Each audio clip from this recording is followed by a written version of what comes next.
second round is underway, and we're excited, of course. The Ottawa Senators and Pittsburgh Penguins, the only Canadian team left, really, after the Toronto Maple Leafs lost and Montreal, of course, losing to Ottawa. But Eugene Melnyk in the news once again.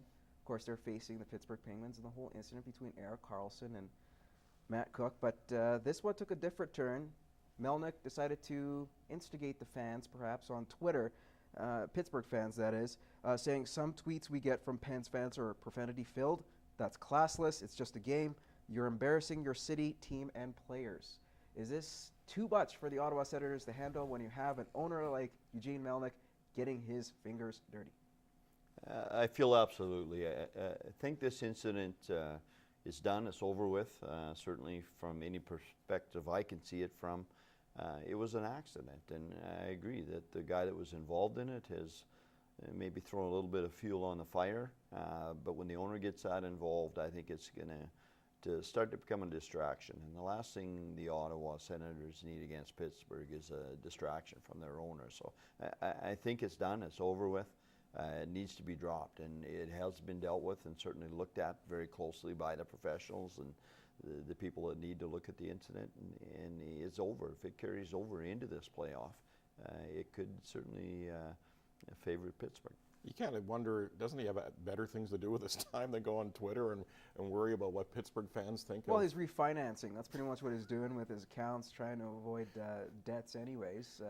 Tried to shift $150 million around. But other than that, no, he doesn't have much to go on. Yeah, he's the modern era of Harold Ballard to a certain extent, but I couldn't imagine Harold on Twitter. On Twitter, that would be, you talking about profane, every second word would be bleeped. All right, well, let's go to the hockey, all right? We can talk about Ottawa and talk about Pittsburgh. What are the chances of Ottawa actually beating the Penguins? Now, we know the Penguins up front win hands down when you compare them to the Senators, but defensively, you got to think Ottawa looks really good. They have the better goalie, hands down, in Craig Anderson. I don't think Thomas Mulcoon is that type of guy that will carry a team. He'll be good and adequate for the time being. But do you still see Pittsburgh overtaking Ottawa, or Ottawa perhaps surprising the Penguins? I'd love to see Ottawa surprise, and certainly if they're going to, the name you mentioned there, Anderson, is going to be the huge key. They do have the goaltending. He's been outstanding, but when you look at the firepower and the depth that Pittsburgh brings to the table on a regular basis, I just don't think that Ottawa is going to be able to withstand that through a 7-game series, and certainly I'd be pulling for him, and a lot of that just based on Anderson alone. But you look at the guys in front of Anderson as well. A guy like Chara, who's playing 30 to 35 minutes a game right now, and some of his key support guys are injured. It's going to be tough. He's going to see lots of rubber. There's no doubt about it. And hopefully he can stand on his head. If he does, you'll give him a chance.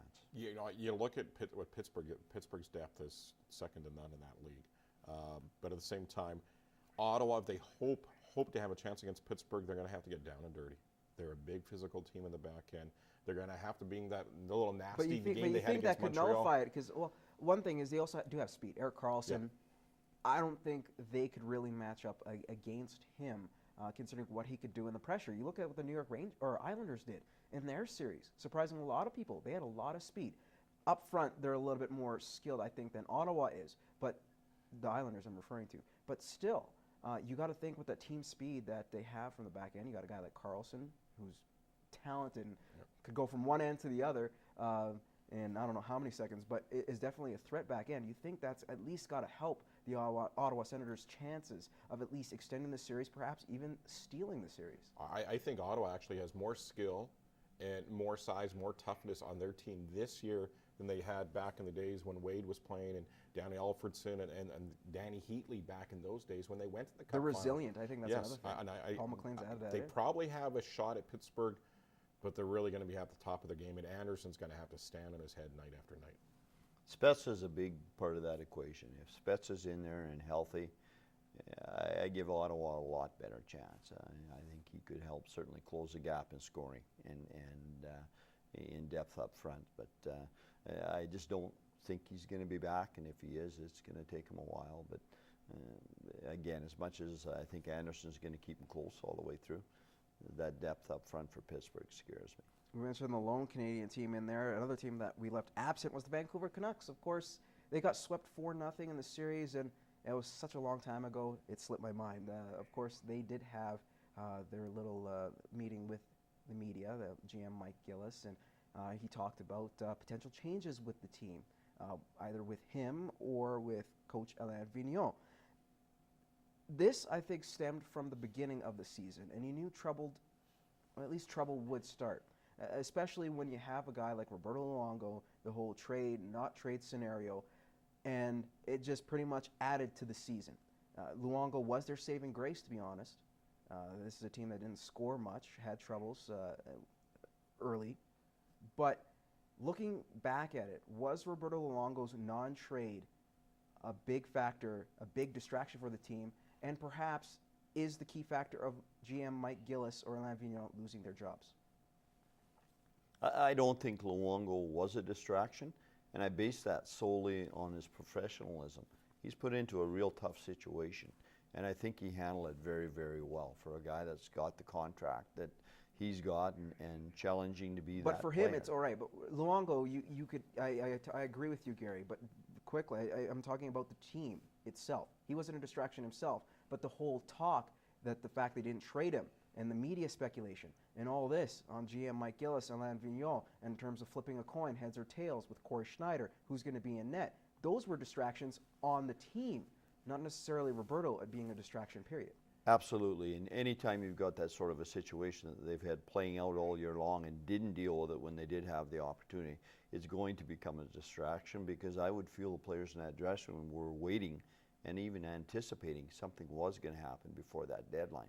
I guess when I go back to my comments, it could have been a lot worse, and I certainly give a lot of credit to Luongo for the professional way he did handle it and keep it from becoming even more of a distraction.